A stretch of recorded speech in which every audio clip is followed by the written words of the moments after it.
Hi viewers, எல்லாருக்கும் வணக்கம். இந்த வீடியோவில் நம்ம பார்க்க போகிறது ஒரு டிப்ஸ் செக்மெண்ட் தான். நம்ம காப்பர் வெசல்ஸை எவ்வளோ ஈஸியாக நம்ம க்ளீன் பண்ணுறது எப்படி அப்படின்றத நம்ம அந்த வீடியோவில் பார்க்க போகிறோம். இதுக்கு எஃபர்ட்லாம் போடவே தேவையில்லை. ஜஸ்ட் நம்ம ஒரு ஆசிட் நம்ம ஒரு ஃபார்ம் பண்ண போகிறோம். அந்த ஆசிட் வந்து நம்ம அப்படியே நம்ம அந்த லிக்விடை வந்து நம்ம அந்த காப்பர் வெசல்ஸில் அப்ளை பண்ணாலே போதும். நம்ம காப்பர் வெசல் வந்து அந்த ப்ராப்பர்ட்டிஸை லூஸ் பண்ணாமல் அது நமக்கு கரெக்டாக வந்து க்ளீன் ஆகிடுது. அதுக்கு தேவையானது 3 திங்ஸ் தான். ஒயிட் வினிகர் 2 கேப் எடுத்திருக்கேன். உங்களுக்கு எவ்வளோ தேவையோ எடுத்துக்கலாம். நான் அப்ராக்சிமேட்டாக 2 கேப்ஸ் எடுத்திருக்கேன். தென் ஒரு டேபிள் ஸ்பூன் வந்து சால்ட்டு, அப்புறம் ஒரு ஃபுல் லெமன். இந்த 2 இது தாங்க உங்களுக்கு மிக்சரே. இந்த லிக்விட் எடுத்து நான் அந்த காப்பர் வெசலில் அப்ளை தான் பண்ணுறேன். பாருங்கள், அது எங்கே படுதோ அந்த இடத்துல கலர் சேஞ்ச் ஆகிடுச்சு. ஸோ இதுதாங்க ரொம்ப சுலபமாக முடிஞ்சிடும். நீங்கள் வந்து யூஸ் பண்ணும்போது ஸ்க்ரப் யூஸ் பண்ணணும்னு நினச்சிங்க அப்படின்னா சாஃப்ட் ஸ்க்ரப் யூஸ் பண்ணுங்கள். என்னோடய ஸ்க்ரப் கொஞ்சம் ஹார்டாக இருந்துச்சு, அதனால் நான் அதை யூஸ் பண்ணலை. நான் வந்து என்னோடய கையை தான் வந்து யூஸ் பண்ணியிருக்கேன். ஸோ கையிலே நம்ம அந்த லிக்விட் எடுத்து அப்ளை பண்ணாலே போதும், நமக்கு அந்த வெசல் வந்து ரொம்பவே க்ளீன் ஆகிடுச்சு.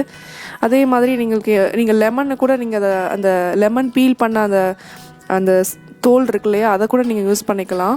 ஜஸ்ட் அப்ளை பண்ணாலே நல்லா தேய்ச்சி விட்டோம் அப்படின்னா நமக்கு பழைய நிலைமைக்கு அந்த காப்பர் வந்து நமக்கு கிடச்சிரும்.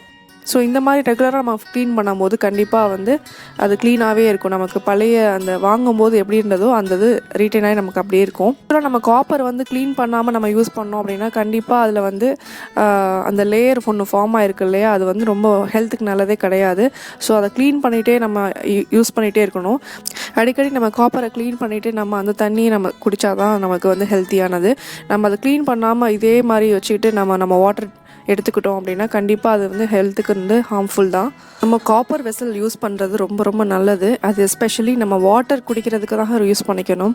அதில் அவ்வளோ ஹெல்த்தியான ப்ராப்பர்ட்டிஸ் இருக்குது. ஆனால் அதை ப்ராப்பராக யூட்டிலைஸ் பண்ணலை அப்படின்னா அது வேறு மாதிரி ரியாக்ட் பண்ணுறதுக்கு சான்சஸ் இருக்குது. அதனால் கரெக்டாக அதை க்ளீனாகவே எப்போவுமே மெயின்டைன் பண்ணுங்கள். இனிமேல் காப்பர் வெசல்ஸ் வாங்கியிருந்தீங்க அப்படின்னா அதை க்ளீன் பண்ணணுமே, அதை மெயின்டைன் பண்ணணுமேன்ற ஒரு பிரச்சனையே தேவையில்லை. இந்த மெத்தட் ஃபாலோ பண்ணுங்கள், ரொம்பவே சிம்பிளாக இருக்கும். இதை நீங்கள் நல்ல தண்ணியில் வாஷ் பண்ணிங்க அப்படின்னா இன்னுமே அது எஃபெக்டிவாக இருக்கும். இன்னொன்று, வாஷ் பண்ணி முடித்தது உடனே வந்து க்ளீன் கிளாத் வச்சு நல்லா வைப் பண்ணிடுங்க. இல்லாட்டினா அந்த டாட்டாக வர ஆரம்பிச்சிடும். உடனே வைப் பண்ணிட்டீங்க அப்படின்னா உங்களுக்கு அந்த ஷைனிங் வந்து ரிட்டர்ன் ஆகும். காப்பர் வந்து நமக்கு ஏர் அட்மாஸ்ஃபியரோட ரியாக்ட் பண்ணும்போது காப்பர் கார்பனேட்டாக மாறிடும். கார்பன் டை ஆக்சைடு ரியாக்ட் பண்ணும்போது காப்பர் கார்பனேட்டாக ஆகிடும்.